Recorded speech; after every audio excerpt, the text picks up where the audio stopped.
வணக்கம் விவசாய தோழர்களே, மீண்டும் ஒரு அருமையான விவசாய காலத்தில் சந்திக்கல ரொம்ப மகிழ்ச்சி. இன்னைக்கு வந்து கயிறு திரிக்கும் இயந்திரம் எப்படி வந்து மேனுஃபேக்சரிங் பண்ணுறாரு அப்படின்னு சொல்லிட்டு நம்ம கூட இருக்காரு. அண்ணா வணக்கங்கண்ணா. வணக்கம். உங்கள் பேர் என்னங்க? குமார். குமார், எத்தனை வருஷமாக நீங்கள் கயிறு தெரிக்கும் மிஷினை வந்து பண்ணிட்டு இருக்கீங்க? 15 வருஷமாக பண்ணிட்டு இருக்கேன். 15 வருஷமாக பண்ணிட்டு இருக்கீங்க. இதில் வந்து கயிறு திரிக்கும் மிஷினில் என்னென்ன மாதிரி மிஷின்லாம் இருக்குது? தரம் 1, தரம் 2, அது குவாலிட்டி 1, குவாலிட்டி 2 அது மாதிரி ஏதாவது மிஷின் வச்சுருக்கீங்க? தரம் வந்து இதான் மிஷின் தரம். சரிங்க. தரம் 2 இருக்கு. இதுக்கு அதுக்கும் என்ன வித்தியாசம்னு நினைக்கிறீங்க? குவாலிட்டி நல்லா இருக்குது. இதுக்கு வந்து குவாலிட்டி நல்லா இருக்கும். சரி, ஓகே. அதில் குவாலிட்டி கொஞ்சம் அந்த சன்னம் பெரிய கொஞ்சம் முன்ன பண்ண வரும். குவாலிட்டி இதில் என்னென்ன வெரைட்டிஸ்லாம் ஓட்டலாம் நம்ம? சொரிவால் 40 அடி பெசலை. ஓகே, நல்லா ஓட்டலாம். சரிங்க. இப்போ வந்து இந்த கயிறு அதாவது கயிறு திரிக்கும் மிஷின் வந்து காயர் மிஷின் வந்து எப்படி வந்து தயார் பண்ணுறீங்க உங்கள் இன்ஜினியரிங் ஷாப்பில்? அதில் வந்து விளக்கமாக சொல்லுங்கள் எங்களுக்கு. பல்லு மட்டும் தான் மாற்றுறது வித்தியாசம். பல்லு. சரி. இப்போ இந்த புள்ளிக்கு இது இல்லைங்க. ஆமாம். இந்த புள்ளி கரெக்டு 2 புள்ளி. இந்த பாபினுக்கு இது இருக்குது இல்லைங்க. இந்த பாபின் வந்து கிட்டத்தட்ட ஒரு 4.5 கிலோ வரும். அதேமாரி இந்த பல்லில் இது மாற்றுறது தான். உங்களுக்கு என்ன குவாலிட்டி கேட்குறீங்க? சன்ன வேணுமா, மோட்டார் சல்ல வேணுமா? இப்போ என்ன ரகம் ஓடிட்டு இருக்குங்க? இப்போ இது வந்து மோட்டார் சல்ல ஓடிட்டு இருக்குது. சரி. சொரிவால் ஓடிட்டு இருக்குது. சரி, சொரிவால். சரி, ஓகேங்க. இப்போ கயிறு திரிக்கும் மிஷின் வந்து நீங்கள் எத்தனை மாவட்டங்களுக்கு கொடுத்துருக்கீங்க? எத்தனை வருஷமாக பண்ணிட்டு இருக்கீங்க? கிட்டத்தட்ட 15 வருஷமாக பண்ணிட்டு இருக்கிறோம். ஓகே. அதாவது வந்து உங்கள் இன்ஜினியரிங் ஒர்க் ஷாப்பில் வந்து எப்படி வந்து காயர் மிஷின் வந்து தயார் பண்ணுறீங்கன்னு எங்களுக்கு கொஞ்சம் விளக்கமாக சொல்லுங்கண்ணா. நம்மளது வந்துங்க ஃப்ரேம் வந்து 10 அடி நீட்டம், 4 அடி அகலம், மிஷின் ஹெவி 6 mm. இதில் வந்து பார்த்துக்கிட்டிங்களா ஃப்ரேம் வந்து எல்லாத்தோட. சரிங்க, சொல்லுங்கள். பாபின் இது வந்து 4.5 kilo. Okay okay. Frame size இது வந்து 1 அடி. 1 அடி இருக்கு. 8 ஃப்ரேம் 2 ஃப்ரேம். சரி. இதில் இந்த பல்லு சக்கரம் இருக்குதுங்க, பல்லு சக்கரம். இது வந்து இந்த கவுரு வந்து முறுக்கிறது, இந்த பல்லு சக்கரம் அழுத்தி பிடிக்கிறதுக்கு. இது சப்போஸ் நம்ம ஏதாவது கவுரு மாத்திரம் பெசலை மாத்திரம் இந்த 2 பல்ல மாத்தினா போதும், எதுவுமே மாற்ற தேவையில்ல. அதே தான் இதுவும். இது வந்து பிரிக்கட்டை இவத்தோரு பேரிங் ஒன்று வரும்.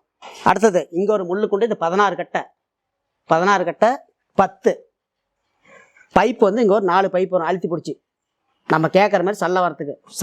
நார் வந்து எகராது, சன்னமாக போயிட்டே இருக்கும் அது பாட்டுக்கு. அடுத்தது சென்சார். இது ஆனால் நம்ம இன்ஜினியரிங் ஒர்க் ஷாப்பில் வந்து அதாவது காயர் மிஷின் எப்படி தயார் பண்ணுறீங்க அப்படின்னு சொல்லி தான் அந்த விவரங்களை சேகரிச்சுட்டு இருக்கோம். எப்படி தயார் பண்ணுறீங்க? என்ன குவாலிட்டி மெட்டீரியலில் நீங்கள் தயார் பண்ணுறீங்க? நம்ம மெட்டீரியல் வந்துங்க 6 mm சேனல் பண்ணுறீங்க. 4க்கு 2. சரி. ஃப்ரேமோட அளவு வந்து 4 அடி அகலம், நீட்டம் 10 அடி. ஓகே. இது வந்து பாபின்னு 3.5 கிலோ. இது டைட் வைக்கிறது, டைட்டுக்கு லூஸுக்கு. இல்லை, இந்த ஒரு மிஷினில் வந்து 2 பாபின் ஓட்டுற மாதிரி இருக்கும். ஆமாம், 2 பாபின். 2 பாபினா டைட் லூஸுக்கு இது வச்சுக்கணும். சரி, இதை வச்சுக்கணும், அவ்வளோதான் வேலை. ஃப்ரேம் வந்து இதெல்லாம் பாலிஷ் பட்டை, ரப்பு கிடையாது. உள்ள ஸ்க்ரூ ராடு மாதிரி ஏதோ வச்சிருக்கீங்களா? போயிட்டு வர மாதிரி இருக்கு. ஆட்டியாமட்டு ராடு இது போயிட்டு வரணும். போயிட்டு வந்தால் தான் அந்த பாபின் நம்ம மூவிங் ஆகணும். மூவிங். ஆமாம், ஒரே இடம் மூவிங் ஆகிட்டு இருக்கும். ஆமாம், இது ஒரே இடம் தான். நம்ம இது மட்டும் தான் போயிட்டு வரும். சரி. அடுத்தது நம்ம வந்து இந்த கவுரு இந்த பல்லு வந்து இது கொடுக்கறது வந்து அழுத்தி பிடிக்கிறதுக்கு, கவுரு பினிஷிங் வரதுக்கு, நல்லா முறுக்கு வரதுக்கு ட்விஸ்ட் வரதுக்காக அங்க வைக்கிறோம். சரி, அங்க ஏதாவது வீல் ஏதாவது மாத்த வேண்டியது இருக்குங்களா? வீல் வந்து நம்ம என்ன ரகம் கேட்கறோமோ அது இதை மாத்திக்கணும். அது என்ன பல் சக்கரம் மாத்தணும்? இது 20, இது 21. நம்ம ஒரு மெல்லிசா கேட்டோமா, கவுரு சன்னமா வேணுமா, இந்த பல்ல மட்டும் தான் ஒரு இது குறைக்கணும். இப்போ மோட்டாவா ஓட்டணும் அப்படின்னா என்ன? மோட்டா ஓட்டினா இதுதான் 20, 21 மோட்டா சல்லைக்கு. சரிங்க. அதே வந்து நாம வந்து சன்ன வேணும்னா 19க்கு 20 பட்ட சன்ன வரும். 19க்கு 20 பட்ட சன்ன வரும். சரி, ஓகேவா? சரி. அடுத்து இந்த பல்லாம் இது மாத்த தேவையில்ல. அது மாத்த தேவையில்ல, எதுவுமே தேவையில்ல. அடுத்தது சரி, இது வந்து இந்த பேரிங் வந்து அந்த கை உள்ள கொடுக்காததுக்கு தான் சேஃப்டி. அந்த சேஃப்டி கவர் அங்க பண்ணி. ஆமா, இப்போ அந்த கையை நம்ம அந்த கவர் இங்க அந்து போச்சுன்னா நின்னுக்கும். சரி. தள்ளி விட்டு அந்த கை மாட்டாததுக்கு தான் இந்த பேரிங் எக்ஸ்ட்ரா கொடுத்துக்குது. சரி. கை நம்ம கை உள்ள போகாத அளவுக்கு. சரி. அடுத்தது இது பிரிக்கட்டை. இந்த இடத்துல அக்கும், இந்த இடத்துல அக்கும், இதை புடச்சிக்கணும். அப்பப்போ வந்து இந்த டிப்பு வந்து வாரத்துக்கு கிட்டத்தட்ட வந்து ஒரு 20 நாள் ஓடும். கிட்டத்தட்ட ஒரு 20 கட்டு ஓடும். இந்த டிப்பை மாற்றணும். ஆனால் நம்ம இன்ஜினியரிங் ஒர்க் ஷாப்பில் இந்த காயர் மிஷின் எப்படி தயார் பண்ணுறது அப்படின்னு சொல்லிட்டு கொஞ்சம் விளக்கமாக எங்களுக்கு, அதாவது எங்களுடைய கஸ்டமருங்களுக்காக கொஞ்சம் விளக்கமாக சொல்லுங்கள் பார்க்கலாம். சார் இது வந்து 4க்கு 2 சேனல் சார். ஓகே. 4க்கு 2. சரி. பிரேம் வந்து 3. சரிங்க. 3.5க்கு 10 அடி நீட்டம். சரி. பல்ல ஐட்டம் வந்து நம்ம வந்து இந்த கவர் வந்து லூஸ் ஆகுது, டைட் ஆகுது. சரி. இதை மட்டும் நம்ம டைட் வச்சா போதும் சார். சரி, ஓகே. போதும், ஒரு பிரச்சனையும் இல்லை. சரி. அதே மாதிரி வந்து இது கீர் ஐட்டம். பின்னாடி வந்து செயின் டிரைவ்ல ஒரு கீர் வச்சிருக்கீங்க. கீர். ரைட்டு. நெட்டு சாப்பிட்டு அப்படியே. ரைட்டு. பின்னாடி இருந்து மோட்டர்லாம் கனெக்ட் பண்ணிருக்கீங்க. அப்படியே அது மோட்டர் கட்டாச்சு. ரைட்டு. எத்தனை HP மோட்டருங்கண்ணா அது? மோட்டர் வந்து 1.5 HP. 1.5 HP motor. பெரிய ராடு போட்டு அதுல வந்து 2 டிரைவ் கொடுத்துருக்கீங்க. முன்னாடி கொடுத்துருக்கிறது வந்து பாபினுக்காக கொடுத்துருக்கீங்க. பாபினுக்கோசரம். சரி, ஓகே. ஓகேவா? சரி, இதுல 2 பாபின் போட்டிருக்கீங்க. 2 பாபின் போட்டிருக்கிறோமா? ஆமா. இது சார் எந்த பக்கமும் நவராது. இது அப்படியே. இது எத்தனை இன்ச்சு பாபின் இது? இது வந்து 15 பாபின். 15 பாபின். 15 பாபின். ஓகே. ஒரே இடம் தான் சுத்தம். ரைட். போயிட்டு வரது இதுதான். அந்த ஸ்க்ரூ ராட் மாதிரி இருக்கிறது அதுதான் முன்னாடி போயிட்டு. இதுதான் போயிட்டு வரும். இது வந்து எங்கேயும் போயிட்டு வராது, ஒரே இடத்துல நிக்கும். ஓகே. அதே மாதிரி வந்து இது வந்து நம்ம கவுரு அழுத்தி பிடிச்சி போறது. ஓகே. ஓகேவா? சோ இதுதான் வந்து நம்ம அதிகமா வந்து ட்விஸ்ட் எந்த அளவு கொடுக்கணும் அப்படின்னு சொல்லிட்டு இந்த இடத்துல தான் அதாவது டக்கு டக்கு நக்கும். கொஞ்சம் லூஸ் விட்டு நக்காது. ஓகே. அதே மாதிரி உங்களுக்கு சன்ன வேணும் அப்படின்னா இந்த பல்லு மட்டும் சொன்னா மாத்தி கொடுத்துருவோம் நாங்க. இது மட்டும் மாத்தி கொடுத்துருவோம். இத மட்டும் மாத்தி கொடுத்துருவோம். இப்போ இந்த மோட்டார் ரகமா இருக்கு, இதுக்கு என்ன வீல்ஸ் போட்டுருப்பாங்க? இது வந்து 20 21. அப்படி. நமக்கு சன்ன வேணும்னா 19 20. அப்படி போட்டுக்கலாம். சரிங்கண்ணா. இந்த பக்கமும் அதே மாதிரி தானுங்களா? சேம் அதே தான்.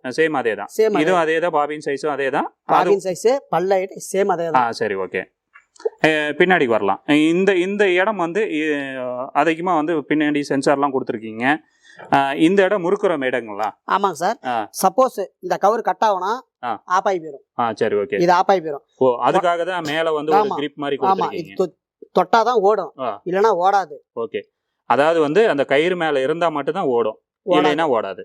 எடுத்து புடைச்சோம்னா அதுக்கு என்ன காரணம்னா இதுல சப்போஸ் ஒரு மட்டைக்காய் இந்த பாபின்ல இத நாசல்ல மாட்டிக்கிச்சுன்னா அந்த போயிடும். அதை எடுத்து புடைச்சுட்டா போயிட்டே இருக்கும் அது பாட்டுக்கு. Okay, okay. அதேதான் இந்த பக்கமும். அதாவது எத்தனை சென்சார் கொடுத்திருக்கீங்க? ஒரு பாபினுக்கு வந்து எத்தனை சென்சார் கொடுத்திருக்கீங்க? 4 இருக்கும். அதாவது 4 இருக்குன்னு வச்சுக்கலாம். ஒரு பாபினுக்கு வந்து 2 சென்சார் கொடுத்திருக்கீங்க. சரிங்க. இந்த இடம் வந்து இது அதாவது வந்து இந்த 2 இடமும் அந்த கயிறு வருது இல்லைங்களா, அதுக்கு என்ன பேருங்க அதுக்கு? இங்க வெளியில வருது பாத்தீங்களா இந்த 2 இடம்? அதுக்கு ஆமா, இது முறுக்குக்கு தான் வருது. இந்த முறுக்கு தான். ஆமா, முறுக்கு. இது லாக் மாதிரி போட்டு வச்சிருக்கீங்க. அதான் கேக்குறோம். முறுக்கு இப்ப நம்ம அதாவது நாமளே தெரிஞ்சுக்கணும். இப்ப அந்த முறுக்கு நமக்கு இவ்வளவு வேணும். சப்போஸ் அந்த சல்ல தெரியும் நமக்கு, அப்படியே பதன்னு போவோம். பாத்தீங்கன்னா லூசா இருக்கும். சரி. தொட்டு பார்த்தா லூசா இருக்கும். ஓகே. இத நம்ம வந்து ஓரளவுக்கு இந்த ஸ்க்ரூ அட்ஜஸ்ட்மென்ட் இருக்குது. ஓகே. இப்ப அதிகமா கட் ஆகிறது இந்த பிளேஸ்ல தான் கட் ஆகுது. இது மட்டும் தான். இது கட் ஆகணும். ஆனா மிஷின் ஆட்டோமேட்டிக்கா ஆஃப் ஆயிருங்களா? ஆஃப் ஆயி போயிடும். இது கட் ஆகணும், ஆஃப் ஆயி போயிடும். இந்த இடத்துல கட் ஆவுச்சுனா ஓகே, அப்படியே ஆஃப் ஆயி போயிடும். அப்படியே ஓடாது. ஓகே. அதிகபட்சம். சரிங்கண்ணா. அதே மாதிரி சப்போஸ் இந்த பெல்ட் வந்து மோட்டர் நம்ம ரிவர்ஸ் சுத்தணுமா கழண்டுக்கு மிஷின் இந்த பெல்ட் கழண்டுக்கும். சரி. நம்ம சைடு தான் சுத்தணும். மெயின் இதுதான். பிரேமே கழண்டுக்கும். சரிங்க. இது ஒண்ணு. Motor 1.5 HP. ஓகே. 15 புள்ளி 3 இன்ச் புள்ளி மோட்டருக்கு. ஓகே. 4 நரம்பு கட்டை. சரி. கட்டை 4 கட்டை. ஓகேண்ணா. அடுத்தது அப்படியே அந்த கீரை எடுத்துட்டு வந்துடலாமா? இப்போ இந்த இடம் போர்ஷன் பாருங்க. இது வந்து ஸ்டெயின்லெஸ் ஸ்டீல் போட்டிருக்கீங்க. இதுல வந்து கயிறு வந்து இதுல தான் வந்து நார் வருதுங்களா? ஆமா. இந்த இடம் வந்து என்ன பேருங்கண்ணா இதுக்கு? இது வந்து குளவு சீட்டு, வாய்க்கால் சீட்டு. ஓகே. இதே SS. இதே இரும்பு சீட்டு போட்டோமா நார் ஸ்டக்குன்னு போவாது. ஓகே. அப்படி இங்கே சுருண்டு நின்னுக்கும். SS போட்டா தான் எவ்வளவு ஈரமா இருந்தாலும் அது பாட்டு இழுத்துட்டு போயிட்டே இருக்கும். அதுக்கு தான் SS இது. அதுக்காக தான் SS போடுறோம். இல்ல குறிப்பா வந்து இந்த இடத்துல SS தான் கொடுப்பீங்களா? கன்ஃபார்ம் SS தான். சரி. இப்போ இந்த இது வந்து போட்டு மூடி வச்சிருக்கீங்க, மூடி மாதிரி உள்ள முள்ளு கொண்டு இருக்குது. சரி, ஓகே. இதுல 16 முள்ளு இருக்கும். இதுல 10. சரிங்க. இங்க 2 ரோல் இருக்கு. இது வந்து கவு இந்த நார் போறது இல்லைங்க, இது அப்படி பெருசா வரும். அழுத்தி பிடிச்சி இது கொடுக்கும். அப்ப வந்து இதுதான் பிரஸ் பண்ணி கொடுக்கிறது. அழுத்தி கரெக்டா நீட்டா கொடுக்கும். நம்ம கேக்குறது. ஆமா. Okay, okay. சரி. இதுல என்ன இன்ச்சி ரோல் இருக்கு, இதுல என்ன இன்ச்சி ரோல் இருக்கு? இந்த பைப் வந்து 26 இன்ச் பைப். சரிங்க. இந்த ரோல், இந்த உடன் ரோல் பத்தி சொல்றேன். இந்த முள்ளு ரோல் இது 25. இதுல 25. இது 26. ஓகே. இதுல இருக்கிறது வந்து 26 25 முள்ளு கட்டை. சரி, ஓகே. இந்த போர்ஷன் வந்து பின்னாடி இந்த நார் வாங்குற இடம் வந்து இது தனியா தான் தயார் பண்ணுவீங்களா? ஆமா. இது வந்து என்ன பிளேஸ்ங்க? இது வந்து பாத்துக்காங்க. இப்ப நார் போட்டு லலி போட்டுறோம். அது பாருங்க, சென்சார் கொட்டுது. இப்போ மெஷின் வந்து ஆன் ஆயிருச்சு. ஆ இதில் வந்து 6 முள்ளு கட்டை ஓ உள்ள இருக்கு உள்ள பிரஷ் ரோல் இருக்கு. ஆமாம். ஓ இதுல இருந்து மறுபடியும் நம்ம என்னதான் வெல்வாங்கில பண்ணனாலும் இதுல இருந்து கரெக்டா இதுதான் வில்வாங்கில போட்டும் இது மறுபடியும் பிரிச்சு விடும். ஓ மறுபடியும் பிரிச்சு எடுக்கும். ஆமா. நிறைய இடத்துல வந்து முள் ரோல் வந்து அதிகமா இருக்குது. ஆமா. Okay okay. எஸ்எஸ் முள்ளு. சரி. 6 பட்டை. எவ்வளவு ஏதோ ஒரு பட்டைக்கு எத்தனை முள் இருக்குங்க? ஒரு பட்டைக்கு வந்து 20 முள் இருக்கும். சரி ஓகே. இங்கேயும் 2 சென்சார் வச்சிருக்கீங்க. இது என்ன ஓவர்ஃப்ளோ ஆயிட்டா நிக்கிற மாதிரிங்களா எப்படி? இது வந்து துடைக்கிறதுக்கு. இது ஆனாதான் நார் கொட்டும். Okay okay. இது கம்மியாக அது ஆன் ஆகிட்டே இருக்கும். அது மாதிரி வச்சிருக்கீங்க. ஆமா. சரி. கொண்டும் சில விஷயங்களை வந்து தெளிவாக அடுத்தடுத்த பதிவுகளில் நாம் பார்க்கலாம். இவர் எப்படி என்ஜினியரிங் ஒர்க் ஷாப்பில் எப்படிலாம் வந்து அந்த கருவிகளை உபகரணங்களை வந்து எப்படி தயாரிக்கிறாரு அப்படின்னு சொல்லிட்டு அடுத்தடுத்த பதிவுகளில் பார்க்கலாம். இவ்வளோ நேரம் இந்த வீடியோவை பொறுமையாக பார்த்ததுக்கு மிக்க நன்றி. நன்றி, வணக்கம். If you like my videos, kindly subscribe and share with your friends, and also getting more videos from my channel to press the bell button.